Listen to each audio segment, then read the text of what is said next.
Andy Carlson here for the Purple for the Win podcast, dedicated to the pain and pleasure that is the Minnesota Vikings and baby. 1500 ESPN has seen it fit to bring us into the sphere this year, so we'll be doing 3 shows a week, talking Vikings, have a car wash, a fantastic guest, talk at length about the backup tight end situation. And remember, everyone's middle name is Jerome. It's going to be a lot of fun, or terrible. It'll be one of the two. Get it on the 1500 and Podcast One app or on iTunes or at purpleftw.com. Let's go. And whose team is this?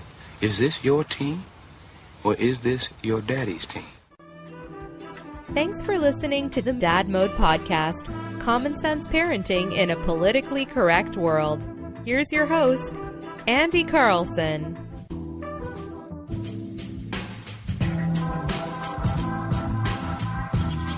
Welcome back to the Dad Mode Podcast, common sense parenting in a politically correct world. I'm your host, Andy Carlson, at Andy Carlson Show on the Twitter machine. I'm a father. I have no idea what I'm doing, but you and either they're chiefy, so let's try and learn something together today. Website is dadmodepod.com. You want to tweet at the show, at dadmodepod, or just use the hashtag dadmode. Also on Facebook, like our page. We need your thumbs. With me today, Uncle Nick, down in Thunderdome. Follow my Twitter at Nickason. Hey. Hey, Andy, how's it going? It is going. It is a week, and today's topic is something that is very topical and also very hits home pretty hard for parents and hell, just Minnesotans in general. Because this is the Jacob Wetterling abduction story is something that's been hovering over the state for going on 3 decades now. It's shocking. It's been this long, and never following news too much as a kid growing up. Obviously, I was a cartoon nerd. I think everyone knew the name, knows, you might not know the story completely, but everyone has heard Jacob. So, in the nation.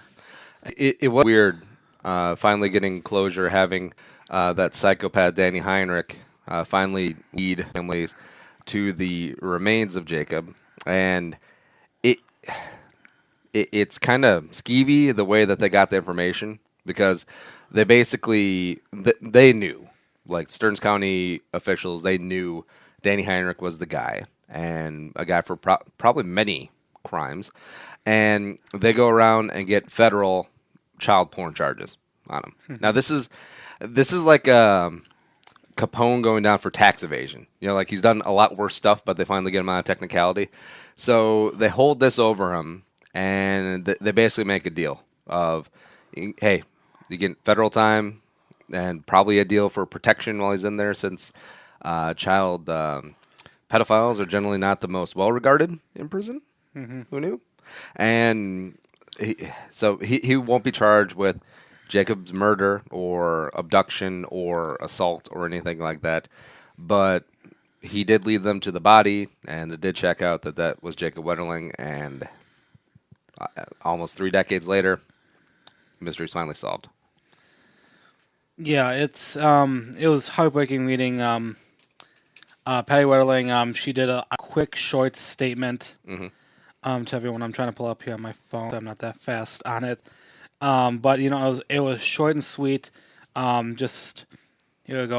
From Wikipedia here, I think she talked with Care 11 NBC affiliate, saying, "All I can confirm is that Jacob has been found and our hearts are broken. I'm not responding to any other media yet, as I have no words." 30 years. It's 2016. This happened back in 1989. This is I think a majority of people had to assume that he was gone, and I'm not shocked, but it's. Not being in the situation, I mean, obviously we don't, I don't know how to feel for her. Obviously I think our hearts are with the family at this time. It's heartbreaking. It's just, none of us have, you and I have never experienced this type of loss of a child. It's just. Well, before we get into the meat of it, always got to plug the dadmodepod.com/Amazon. I know, can't make it smooth transition to that, but hey, every time you shop on Amazon, it helps keep the lights on in this place, dadmopod.com/Amazon, bookmark it, and just use it. Easiest way to support the show because you already shop on Amazon. So with the Wetterling case, the cliche of you never really understand until you're a parent, that actually rings true for me in this case because, like you said, growing up, Jacob Wetterling was just this kid that was on the poster at the post office. Back when people actually went to post offices, knew like the basics of the story. Abducted kid was never found. Da da da. One of the main reasons I couldn't stay out after dark when I was a kid, and I say that kind of flippantly, but during that time, especially kids our age, that weighed heavily on parents. It'd be like, because this is like a parent's worst nightmare, and most kidnappings do happen by a family acquaintance, like a ex-husband or an uncle or a cousin or something like that. But just a complete out of the blue abduction is one of the worst fears. Also, statistically, very very rare, and to have it happen in just small town central Minnesota, it's I'm sure back then our parents and parents of adults that are our age now, it freaked them the hell out.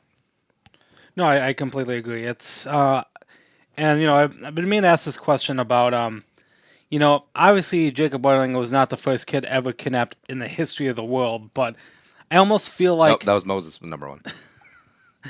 I literally think though that it almost feels like this was the first. I mean, before Jacob Wetterling, how many missing kids can you name in like that make nationwide news? Was it the Lindenberg baby or the Limburg baby, yeah. I mean, I've been brainstorming on my ride down here. Yeah. It's like in our history. I mean, the Amber person, whoever did the Amber Alerts. I mean, What was her name? Amber or something. Oh. Yeah, but I mean, like, this is the kid. This is like the poster child kid of kidnapped kids. I mean, I don't know why. I don't know what makes this kid stand out. I think just because it happened in state. Okay. And like I mentioned, abduction by a complete stranger, like this is extremely rare. It's like a shark attack. People are much more likely to die in a car crash, except what freaks people out more if you ask them, shark attack or dying in a car crash. Shark attack. And just this happening and it hanging over the state for so long, and Patty Wetterling and the Wetterling family just always having just this great grace and dignity and just strength, which if I was in their shoes, I cannot say I would have the same. And I don't know. I think just having the mystery just really let it hang there because unfortunately, if we had found out like a week after that Jacob had died, on the day that he was abducted, I think it just people forget. But as time went along, it became more infamous and then became synonymous with the state of Minnesota. And people nationwide always heard about Jacob Wetterling. Oh, he was a abducted kid in Minnesota, and just having some closure for the family and for the state and for everyone who's been living with it for almost 30 years, in a way, it's definitely bittersweet because in the back of your mind, you're clinging on to that 0.2% chance that he would still be alive somewhere. And again, if he was alive for that a period of time, what would his existence have been like? Because chances are he would have been in some sort of captivity, like those 3 women in Cleveland in that house, and like also from like the movie Room, stuff like that. But even though you knew probably what happened, just finding out his Danny Heinrich's version of the event, same ways, but so take that with a grain of salt. But finding out basically what happened to him, it's bittersweet. It's heartbreaking. It's devastating, but I mean, this is closure. I mean, to a point, it's closure. I mean, it's I mean, like, the mystery is solved, and I don't know. It's But as you were kind of talking about earlier, I think within recent years, these new discoveries of kidnappings where these twisted, sick people are, they're not killing, they're capturing them, hiding them in captivity for their sick, twisted games.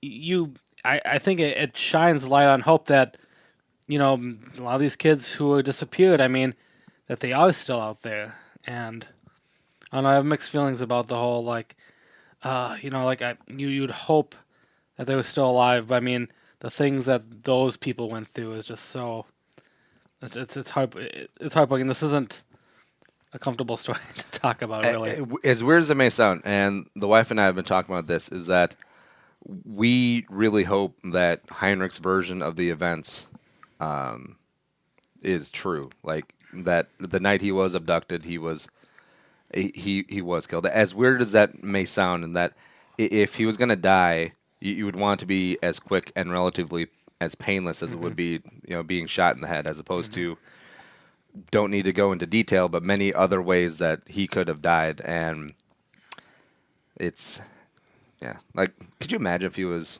like alive for like a year after he was abducted and then killed, and just the amount of pain and trauma that could have happened over that year? Just, it's, yeah. And like I said, the cliche, don't really understand until you're a parent. And now that, I'm a father and we have a kid, and just the thought of her just randomly being abducted by a complete stranger, like a bolt of lightning out of the blue, you can't wrap your mind around it, man. If someone doesn't have a kid, I just can't, and I think, stuff like this has changed how people are parenting. I think of me growing up, my mom was actually very, loose with me, kind of like going down to neighbors. I had local friends who lived in cul-de-sacs. We went to a local park nearby. We were very, very limited, unsupervised. But, there were curfews, and like you had to be home or they come and find you. My parents were very. And then you get a beating. But I'm thinking of today's kids, talking about, the creepy people that we've seen in recent years. No, I'd be too afraid to let my kid go to a park, down the road. I'm so so traumatized by all these other freaks, these people out there that think kidnapping kids is a great thing to do. I don't know. It's mind blowing. Well, look, it happens so infrequently that the out of the blue kidnapping is that, but it still has the effect of people and parents freaking out, never letting their kids out of their sight, never really letting their kid, even when they're of age and responsible enough, that they can go out and do stuff by themselves. And that's where you get the helicopter parent sort of deal. But it's like it's like Chipotle, when they had that listeria or salmonella or E. coli thing. It's just like every day they crank out, say, 500,000 burritos, and 2 of them got people sick. But still, that was enough to freak people out, and some people probably still haven't returned to Chipotle, even though they had a 1 in a quarter of a million chance of getting sick from eating a burrito. Now, are the burritos that good? That's another argument for another day. But it still, Cadobo for life. It still has the same effect, where something that has such a minuscule chance of happening completely changes your behavior as a parent. And I don't know, like I still just trying to think of how I would react if I was in Patty or Jerry Wetterling's shoes. I don't think I could even handle it. Like if Muggsy somehow was taken, or one of our future kids just ends up being taken, it would be. Have you ever seen the movie Law Abiding Citizen? A long time ago, I think. With Gerard Butler. All right, so the premise is that his wife and daughter were killed, and this the murderer that he saw, he eyewitnessed it. He was in the house. Made a deal with the defense attorney, and he got off scot-free because he sold his his robbery partner down the river. And then Gerard Butler goes on this very intricate murder spree, and including getting the murderer guy, and then doing something where he could stay alive and feel everything while he basically dismembered him. Yeah, it would be like that. It would be like that sort of level of revenge. Like, I don't even care if I get the right guy, just as long as I get a guy. All right, I'm looking at some stats here. You mind if I talk a little stats Yeah, with Jacob? So, for those who don't know Jacob Wetterling at all, he born February 17th, 1978. He would have been, 38 today. And It's old. he was abducted in October of 1989, so he was 11. It's just 89. Oh, man. What a year. All right, so we were 4 years old. You were 5 years old, and Shut up. so Yeah. that's prime age for parents of like 4 to 5 year olds that are, mainly walking off to school. They're the ones that. I'm from a small town, and our elementary school / high school, same building, was like 3 blocks away. And ever since I can remember, I just walked to school. And I don't know for certain during that time, which would be afterwards, which would be like first grade, second grade, if I think my dad might have walked me to school.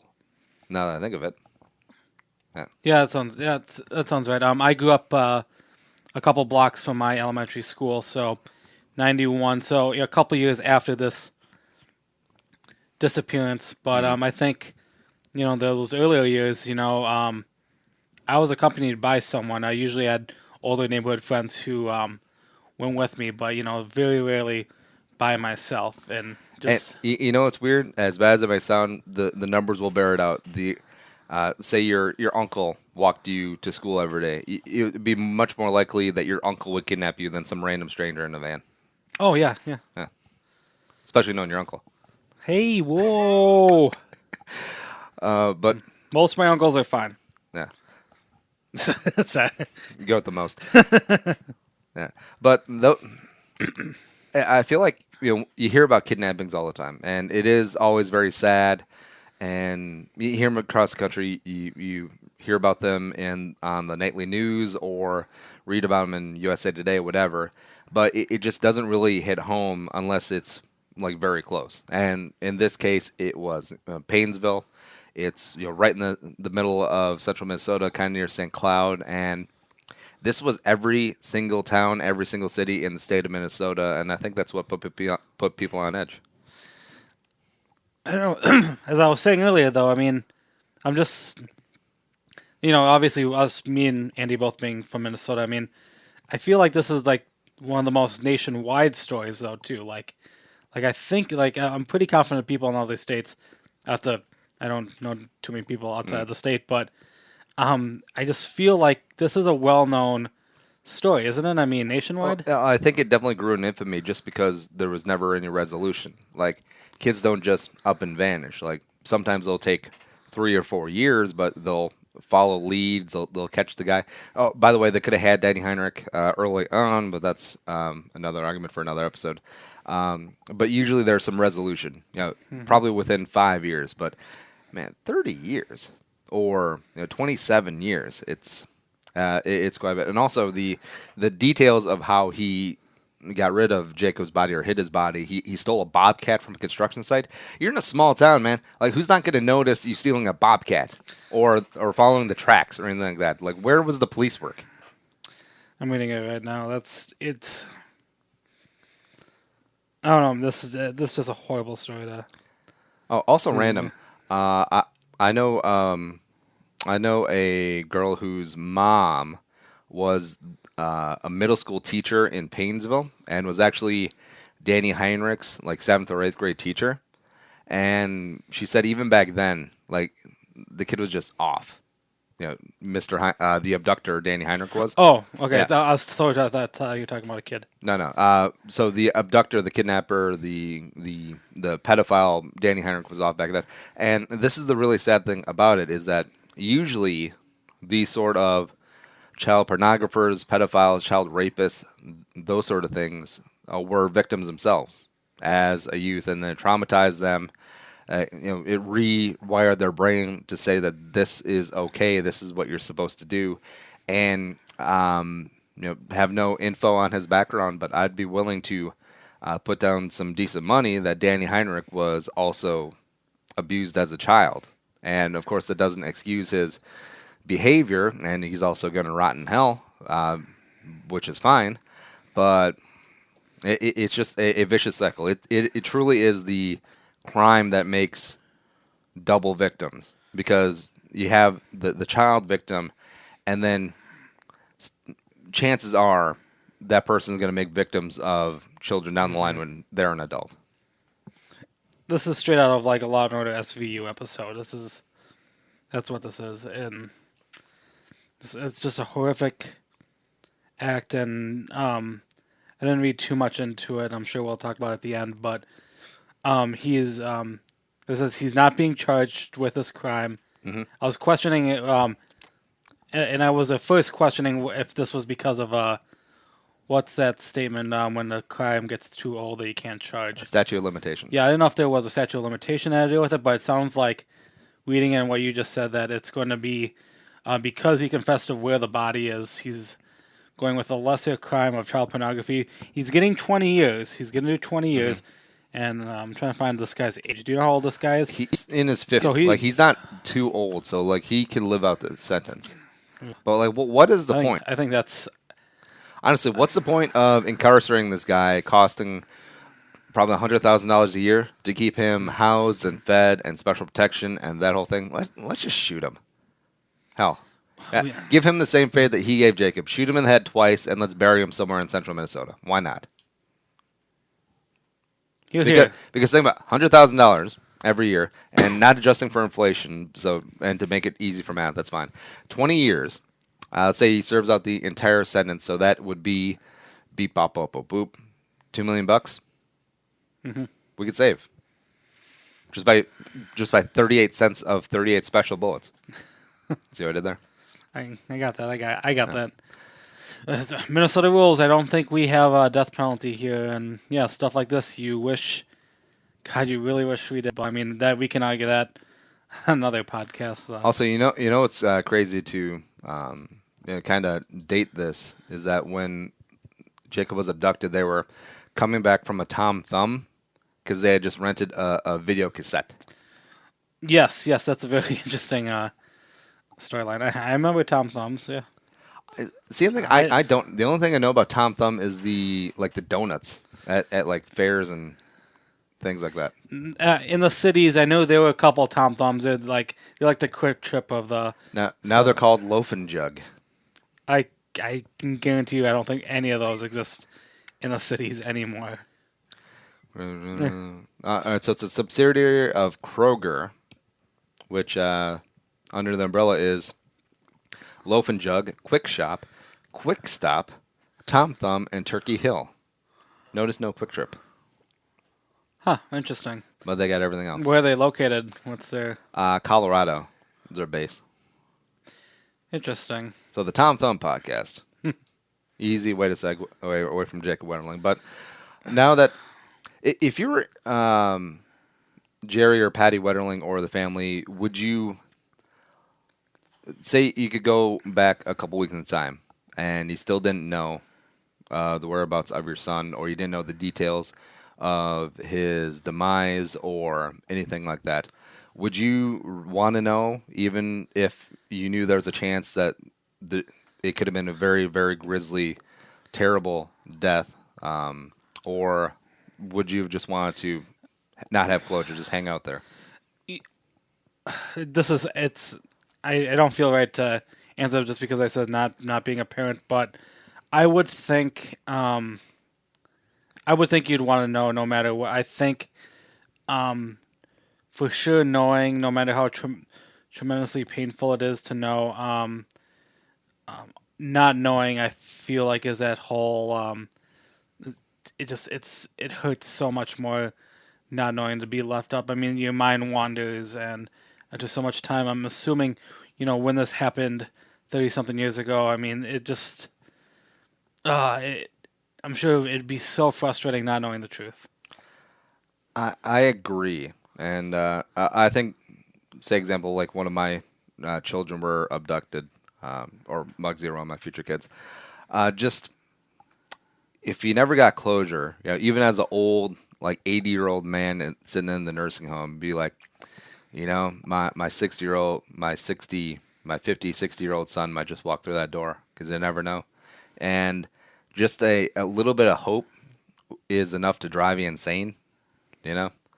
And I think most of the family had already accepted, like they knew what happened. And just to get confirmation of it, I think they can, well, you never fully move on, but in a way, it gives them some peace. They can finally lay their son, their brother to rest. And again, you never fully move on, but attempt to move on. Is there any news stories about like are they gonna do any type of formal ceremony? I haven't checked the news as of when we're recording right now. Of is she making any more? Are there gonna be any more statements? Do you think, or do you? Because I'm thinking this should be. I'm thinking this is the end of the story of it. I think I don't. There's no new news other than maybe following what's going to happen with this guy. Is he going to get knifed in prison? I'm pretty confident something's going to happen to him in prison. I don't think there's. He can't unless I don't know, as high a profile, and this is just me being pragmatic about things. As high a profile this was, I think he had some decent leverage in negotiating some sort of sweetheart deal, heading to the quote unquote country club federal penitentiary. The ones with the better food, the better beds, the less sodomizing guards, and I think he probably worked together a pretty decent order of protection. But hopefully not. I mean, if the guard, police kill people all the time. So if Minnesota's well known for it, yeah. if the guard's transporting Danny Heinrich to whatever federal prison he ends up in, whether it be Leavenworth or some other random one, just maybe he tried to escape, and then all of a sudden, just had to unload the clip of the 9mm Beretta just into his back, and it's like, oh well, he still had his cuffs on. Well, he was making a run for it. He had zip ties on his feet. Well, Shut up. Now, that police officer would secretly get a medal and would deserve one.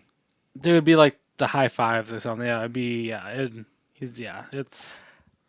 I don't think anyone's feeling sorry for this guy. I don't think anyone is. No, he'd die an early death of cirrhosis of the liver from so many free drinks.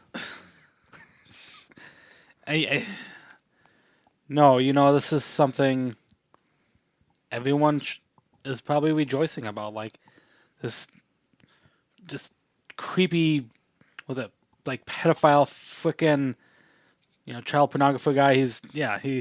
No one's.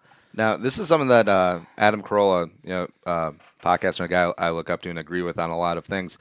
He says his advice to pedophiles is just kill yourself, because there is nothing good that you can bring to this planet, and you can only inflict pain on yourself, on others. So you probably should just kill yourself. If I'm Danny Heinrich, 20 years is a long time just reading the same book over and over again. How about I just hang myself with my shoelace tonight? How about that? Agreed. Yeah. So that's the Jacob Wetterling episode. Still a lot to process. Still unbelievable. I'm 31 years old. Nick's 32. We've lived through with this story for the bulk of our lives, or definitely the bulk of our able to form memories and interpret things life. And to have this finally come to an end, it's a little odd. It's that whole bittersweet thing. We're happy that there's closure to knowing what happened to Jacob Wetterling. But it's heartbreaking. I'm sure Andy agrees with me about the whole. Our thoughts and prayers go out to Patty Wetterling and her family. With everything they gone through since '89. I mean, God, we're almost 30 years of this, and it's nice to see this end. It's sad that it's ended, but it's just, as I said, it's that bittersweet thing. The whole, I'm glad we know, but it's heartbreaking to know, find the truth, and hopefully any other stories brought up by this case is going to be about the short death that this guy is gonna have accidentally or questionable down the road. Bring us out on some levity, some niceties. Nick, what's going on with the Nick Son podcast? I've been a little MIA with the podcast last couple of weeks due to illness and due to the holiday weekend, not realizing that coming back to work, it's like, oh, so I kind of missed out this last week. Award shows, I'm going to talk about award shows. I missed out on the MTV Music Video Awards. The death of Gene Wilder, I wanted to get caught up and give everyone into that. Is it bad that I thought that Gene Wilder was dead for like 10 years? Yeah, I know. I'm trying not to hit you across the table. But, we're coming into fall. There's a lot of, see if there's any good fall movies coming out. And this is the basic time for basic cable and TV to talk about new shows. So I'm going to try to dabble a little bit into all that this next week or so. All right, sounds good. Also, me. Purple for the Win, join 1500 ESPN Podcast 1. Go check that out. It's a good time. Also with us, Dad Mode. Tell a friend, spread the word. You hang out with dads, you hang out with moms, you hang out with parents, and if you're making small talk about this little show, which is available on iTunes and Stitcher. Oh, also, iHeartRadio. Have a big deal. Follow us on Twitter at DadModePod, me at Andy Carlson Show, Nick at Nick A. Son. And the website is dadmodepod.com. But till next time, be a man, be a father. Go Dad Mode. And we'll see you later. Think the episode you just heard is worth $1? Well, send it our way. Visit dadmodepod.com/support to find out how. Be a man, be a father. Go Dad Mode.